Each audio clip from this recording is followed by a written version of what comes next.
From the National Newsroom of the Canadian Press, I'm Karen Rebo. Members of Parliament are expected to vote today on a Conservative motion demanding a televised meeting between the Prime Minister and the Premiers about carbon pricing.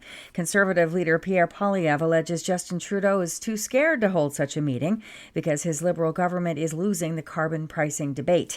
Meantime, Prime Minister Trudeau is expected to testify today at an inquiry into foreign meddling in Canada's last two elections. The inquiry has already heard that China and other state actors attempted to interfere, but there's been little evidence so far to indicate whether they were successful.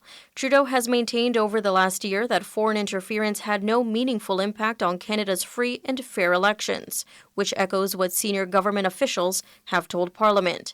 Several members of Trudeau's cabinet are also slated to testify, including Government House Leader Karina Gould. Brenda Molina Navidad, The Canadian Press. The youngest Prime Minister France has ever had arrives in Ottawa today to kick off a 3-day visit to Canada. 35-year-old Prime Minister Gabriel Attal is scheduled to meet with Prime Minister Justin Trudeau for a talk focusing on climate action today. Tomorrow, Attal will meet with Premier François Legault in Quebec City and will deliver a speech to members of the Quebec legislature. Attal will head to Montreal on Friday to give a speech to the Chamber of Commerce. As he prepares to host a state dinner tonight for Japan's visiting Prime Minister, U.S. President Joe Biden is criticizing the leader of another American ally. In remarks to Spanish-language broadcaster Univision that aired last night, Biden called Israeli Prime Minister Benjamin Netanyahu's recent handling of the war in Gaza a mistake. He said Israel should agree to a ceasefire with Hamas and then flood beleaguered Gaza with aid for the next 6 to 8 weeks and also allow other countries in the region to help distribute that aid. Canadians will find out this morning the Bank of Canada's short-term plan for interest rates. The central bank is widely expected to maintain its key rate at 5%, at least for now, but economists will be watching for any hints about the timing of upcoming cuts as the economy continues to slow and inflation trends lower. A New York appeals court judge has rejected Donald Trump's last-ditch effort to delay his first criminal trial, which is now set to start Monday in Manhattan. Here's reporter Aaron Katursky.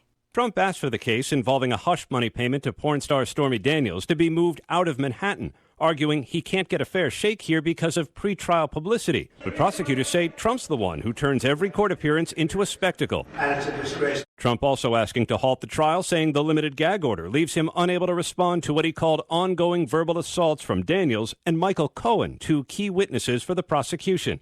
But an appellate judge ruling the trial must go on. This is the Canadian Press.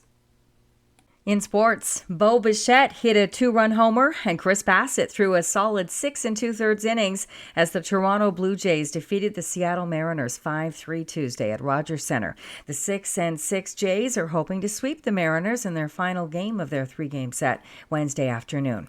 Elsewhere, Colton Cowser drove in 4 runs as Baltimore won in Boston's home opener, the Orioles beating the Red Sox 7-1.